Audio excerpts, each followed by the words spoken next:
VIP hair colour shampoo அப்படிங்கிறது உலகத்திலே இல்லாத கிளவுஸ் போடாம அப்படியே தொடலாம்னு சொன்னேன். வெளிநாட்டுக்காரையை ஏத்துக்கல. தமிழ்நாட்டில் இருக்க ஒருத்தன் கண்டுபிடிச்சிருக்குது, அது எப்படி சாப்பிடுங்க? வெளிநாட்டுல மார்க்கெட்டிங் போன உடனே நிறுத்திடுவான். நான் அழகாக சொல்வது உண்டு. தமிழ்நாட்டில் செருப்பு ஃபேக்டரி வச்சிருக்கவங்க அமெரிக்காவில் செருப்பு தைக்கிறதுக்கு அனுமதிக்க மாட்டாங்க, நம்ம போக முடியாது. ஆனா அமெரிக்காவில் செருப்பு தைக்கிறவன் இந்தியாவில் என்ன வேணாலும் பண்றதுக்கு அனுமதி நம்மளை அலோவ் பண்றது இல்லை. உங்க கண்டுபிடிப்பா, இந்தியாவில் கண்டுபிடிச்சிருக்கீங்களா? அதெல்லாம் அப்படி என்னால உலக மரங்களை போராட முடியல.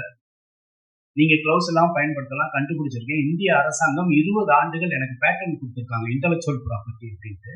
சர்டிபிகேட் காமிச்சா கூட ஒத்துக்கு. ஐயோ, என்ன பண்ணாதான் ஏன் ஒத்துக்குவீங்கன்னு கேட்டா, இல்ல சார் அது இந்தியா சைனா அதெல்லாம் அப்படின்னா. அப்போ ஒரு முடிவெடுத்து லண்டன்ல போய் கின்னஸ் வேர்ல்ட் ரெக்கார்டு ஆபீஸ்ல அப்ளை பண்ணி, உலகத்திலே வெறுங்கையில பயன்படுத்தக்கூடிய ப்ராடக்டை ஒரு தமிழனா ஒரு இந்தியனா நான் கண்டுபிடிச்சிருக்கேன், ப்ரூவ் பண்றேன்னு சொல்லி 1000 பேர் தலையில ஹேர் கலர் கிரே ஹேரோட இருக்கிறவங்களுக்கு ஹேர் கலர் பண்ண வச்சு, வெறுங்கையில பண்ண வச்சு, கையில ஒத்தலைன்னு ப்ரூவ் பண்ணதுக்கு அப்புறம் தான் உலக மார்க்கெட்ல நான் என்ட்ரி ஆனேன். ஏன்னா இன்னைக்கு இந்தியர்கள் தொழில் செஞ்சாலும் தமிழர்களா இருந்தாலும் உலக மார்க்கெட்ல அங்கீகாரம் கிடைக்கிறது.